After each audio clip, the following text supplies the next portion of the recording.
دنیا میں باعث رحمت ہے یعنی فضل ربانی ہے شکر خدا کا لاکھ لاکھ ہم حکمائے یونانی ہیں، ہم حکمائے یونانی ہیں۔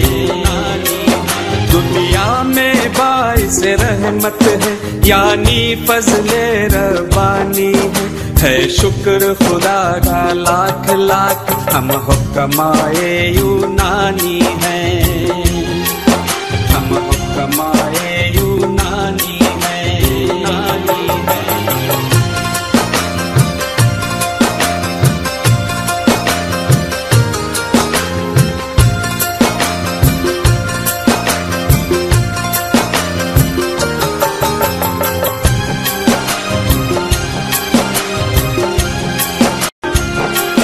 دنیا میں باعث رحمت ہے یعنی فضل ربانی ہے شکر خدا کا لاکھ لاکھ ہم حکمائے یونانی ہیں، ہم حکمائے یونانی ہیں۔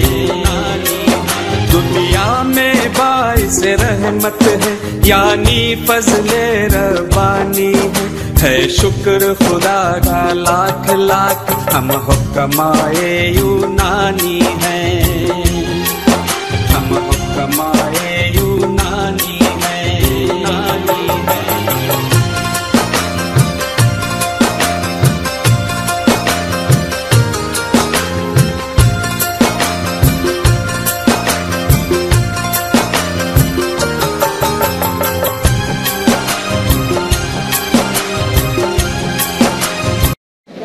الحمدللہ رب العالمین والصلاة والسلام علی رسول الامین خاتم النبیین اما بعد۔ گرامی محترم جناب حکیم محمد احمد سلیمی صاحب، جناب حکیم حافظ فرید یونس صاحب، ارکان کونسل، مہمانان گرامی اور عزیز طلباء و طالبات، السلام علیکم ورحمۃ اللہ وبرکاتہ۔ جناب حافظ فرید یونس صاحب نے کچھ زیادہ ہی مبالغہ آرائی کر دی، صرف تصحیح کی خاطر عرض کرنا چاہوں گا کہ پہلا واقعہ جو نے بیان کیا وہ درست ہے، لیکن دوسرا واقعہ جو ہے اس میں تھوڑی سی اصلاح کی ضرورت ہے۔ نہ میں نے سی ایس ایس کا امتحان دیا، ارادہ ضرور تھا، لیکن ابا جان کی اور میری باہمی مشاورت اور اس میں طے یہ پایا کہ ہم اس طرف نہیں جائیں گے، میں وہاں اس طرف نہیں گیا۔ پر ان کی محبت ہے کہ انہوں نے اس حوالے سے بات کی۔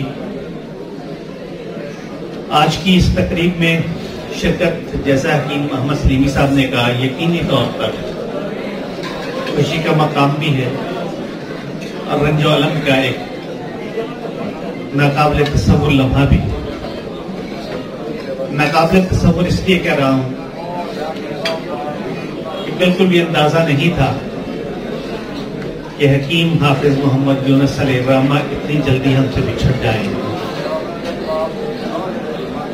یوں لگتا تھا کہ ہمارا تو جنم جنم کا ساتھ ہے، ہم اکٹھے چلیں گے، اکٹھے کام کریں گے، لیکن ہمیں اپنے رب کے پاس جانے کی جلدی تھی۔ ہم سب کو سوگوار چھوڑ کر بہت جلد اس دنیا سے رخصت ہو گئے۔ ابھی ان کے کام بہت سے کرنے والے تھے اور ان کی ہمت یقینی طور پہ بے مثال تھی۔ اپنے عوارضات اور عمر کے اس حصے میں کہ جہاں توانائیاں قدر ماند پڑنے لگتی ہیں، وہ جس جرت اور جس ہمت کے ساتھ اپنے کام میں جتے رہتے تھے، اس کی مثال کم ہی کہیں دیکھنے میں آتی ہے۔ اللہ تعالیٰ کی رحمتیں، بے شمار رحمتیں، اللہ تعالیٰ کی مغفرتیں ان کی لہد پر فوار کی طرح حرام برستی رہے. اللہ تعالیٰ ان کی قبر کو جنت کا ٹکڑا بنائے. اور اللہ تعالیٰ ہم سب کی گواہی کو ان حق میں قبول کرتے ہوئے ان کے درجات کو بلند فرمائے اور انہیں جنت الفردوس میں اعلیٰ تر مقام عطا فرمائے. یہی دکھ کی گھڑی ہے کہ جب ہم آج ان کے بعد اس پہلی بڑی تقریب میں ان کے بغیر شرکت کر رہے ہیں. اللہ تعالیٰ ان کے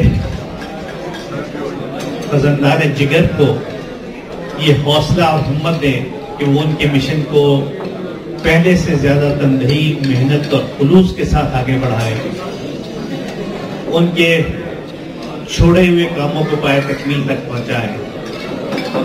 یہ ادارہ جس کی تقریب میں ہم آج موجود ہیں، یہ پھلے پھولے بڑھے، ترقی پذیر رہے اور معیار کے حوالے سے بھی اپنا ایک عظیم نام طبی دنیا میں پیدا کرے.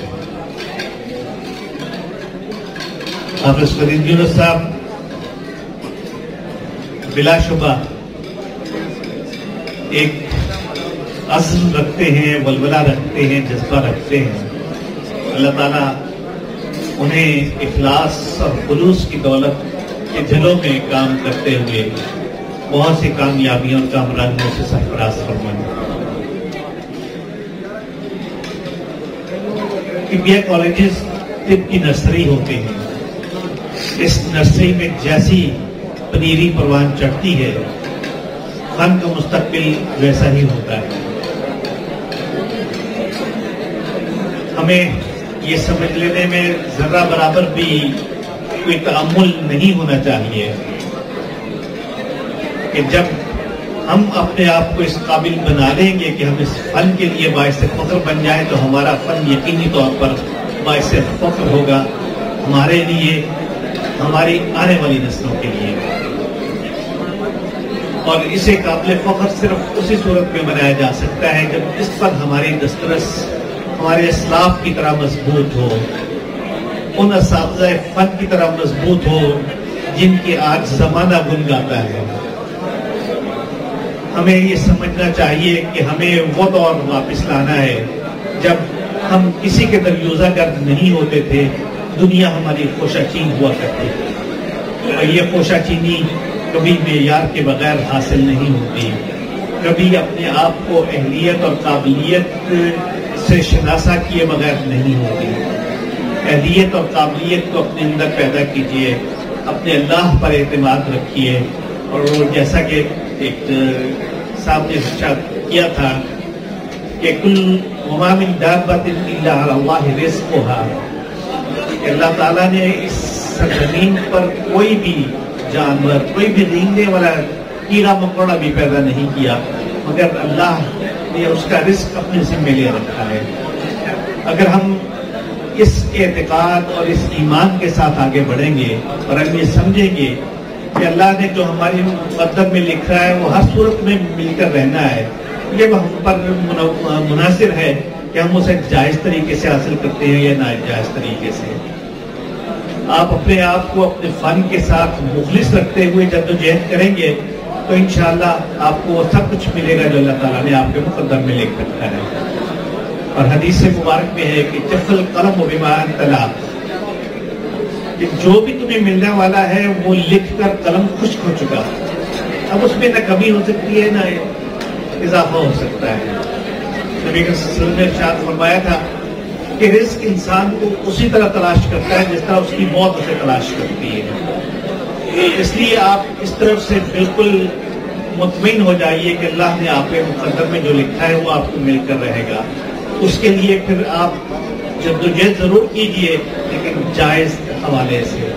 آپ اپنی اہلیت اور قابلیت کو بڑھائیے اور اس میدان میں اپنا سکہ منوائیے. آپ کے لیے اندرونی اور بیرونی بہت سے چیلنجز ہیں. آپ کے اپنے لوگ آپ کے طب کے مخالف ہیں، آپ نے ان کا بھی مقابلہ کرنا ہے اور آپ کے لیے بین الاقوامی طور پر بھی سازشیں تیار کی جاتی رہی ہیں اور تیار کی جاتی رہے گی. آپ نے ان سب کا بھی مقابلہ کرنا ہے اور یہ سارا مقابلہ صرف اسی صورت میں ہو سکتا ہے کہ جب آپ اپنے آپ کو فنی طور پر اس اہلیت اور قابلیت کا حامل بنائیں گے کہ آپ کسی کے سامنے نہ خود شرمندہ ہوں اور نہ اپنے فن کو شرمندہ کریں گے. ڈپٹی کونسل اس حوالے سے جدوجہد کر رہی ہے.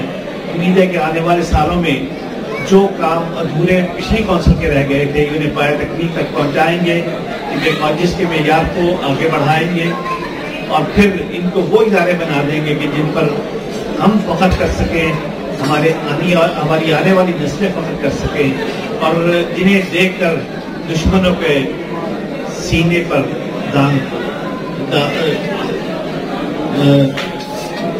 سینے پر ایک کسک سی محسوس ہو کہ ہاں یہ ادارے ہمارے مد مقابل اس حد تک آگے بڑھ گئے کہ اب کامیابی اور کامرانی ان سے کبھی روٹ نہیں سکتی. اللہ تعالیٰ ہمیں اس کی توفیق عطا فرمائے. وما علینا الا البلاغ المبین.